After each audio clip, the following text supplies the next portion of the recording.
టేస్ట్కి తగ్గట్టు. హాయ్ అండి, శనగపప్పుతో బ్రేక్ఫాస్ట్ అండి. నేను ఫస్ట్ టైం చేస్తున్నాను. ఈ కప్పుతోటి 2 కప్పులు తీసుకున్నాను. ఫస్ట్ అయితే ఇట్లా ముందు రోజు నానబెట్టుకోవాలి. అంటే ఏ రోజు చేస్తామో ఆ రోజు ముందు రోజు నానబెట్టుకోవాలి.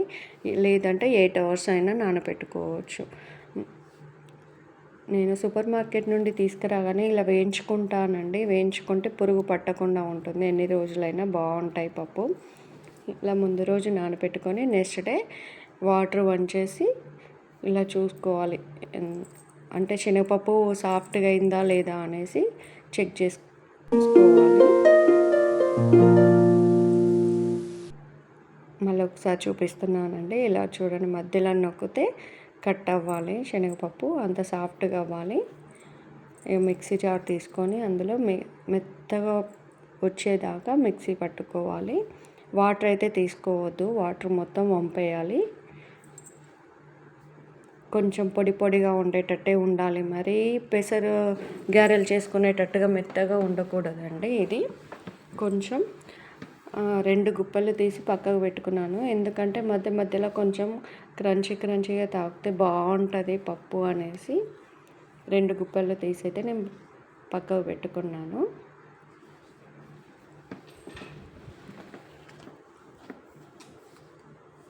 ఇవైతే చాలా టేస్టీగా ఉంటాయండి. నేనైతే పక్కన అంటే నేను ఒకరింటికి వెళ్ళినప్పుడు వాళ్ళు ఇచ్చారు. ఆంధ్ర స్పెషల్ అట ఇది. ఫస్ట్ టైం తిన్నాను, బాగుందనేసి ట్రై చేశాను. నేనైతే చాలా బాగా నచ్చాయి, అందుకని ట్రై చేశాను. కారానికి సరిపడా 4 మిర్చీలు అయితే తీసుకున్నాను. ఇంకా కారం కూడా వేసుకుంటాను, మీకు స్పైసీ తగ్గట్టు వేసుకోండి కారం. నేనైతే 4 తీసుకున్నాను. ఎల్లిపాయలు మేము కొంచెం ఎక్కువ తీసుకుంటాం కాబట్టి 9 తీసుకున్నాను ఎల్లిపాయలు. జీలకర్ర, సాల్ట్ మీ టేస్ట్కి తగ్గట్టు వేసుకోండి. సాఫ్ట్గా అంటే మరీ మెత్తగా ఉండేటట్టు చూసుకోకండి, కొంచెం పొడి పొడిగా ఉండేటట్టు ఉండాలి అండి. మన పెసర ముద్దలు గారెలు చేసేటప్పుడు చాలా మెత్తగా పడతాం కదా, అట్లా కాకుండా కొంచెం గరుకుగా ఉండేటట్టు చూసుకోండి. ఈ విధంగా ఉండేటట్టు రెసిపీ తీసుకోవాలి. పక్కకు పెట్టిన శనగపప్పు వేసుకొని 2 టేబుల్ స్పూన్ కారము. మేమైతే కారం చాలా తక్కువ తీసుకుంటాం కాబట్టి 2 టేబుల్ స్పూన్. మీరు ఎక్కువ తీసుకుంటే ఇంకో టేబుల్ స్పూన్ వేసుకోవచ్చు.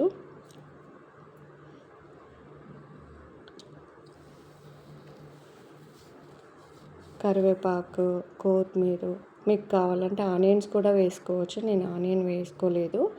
కొత్తిమీర ఇవన్నీ వేసి కొంచెం బియ్యపిండి కూడా, ఒకవేళ బాగా మెత్తగా అయి ఉంటే బియ్యపిండి వేసుకోవచ్చు. నేను బియ్యపిండి వేసుకోకుండా రవ్వ తీసుకున్నాను.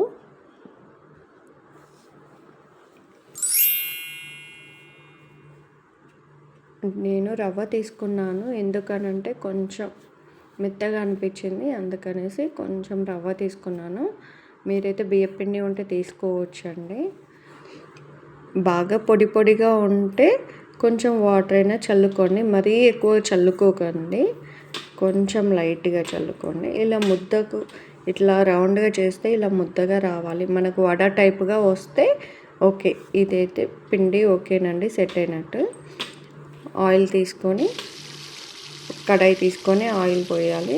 వేడయ్యాక మనం సేమ్ ఇలా పెసర గారెలు ఎలా చేస్తామో అదే విధంగా వీటికి మాత్రం కొంచెం రెడ్గా అయినాక తిప్పేసుకోవాలి అనంటే, ఎందుకనంటే మధ్యలో వేయగానే కొద్దిసేపటికి తిప్పేసామనుకోండి మధ్యలో విరిగే ఛాన్సెస్ ఉంటాయండి. కొంచెం ఎర్రగా అయిన తర్వాత టర్న్ చేసుకోవాలి.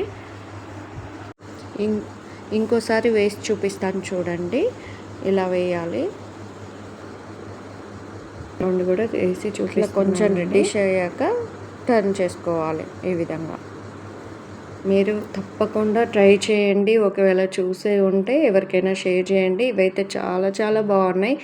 అవి పెసర వడల కన్నా, బొబ్బరు వడల కన్నా ఇవైతే చాలా చాలా టేస్టీగా ఉన్నాయి. చాలా బాగా నచ్చాయి నాకైతే. బయట క్రంచీగా, లోపల సాఫ్ట్గా సూపర్ ఉన్నవి అండి. బాగుందా? క్రంచీ క్రంచీ లేదా? బాగుందా? నచ్చినాయా? తినేసేయండి. లోపల సాఫ్ట్గా, బయట క్రంచీ క్రంచీగా బాగుంది. మధ్య మధ్యలో శనగపప్పు.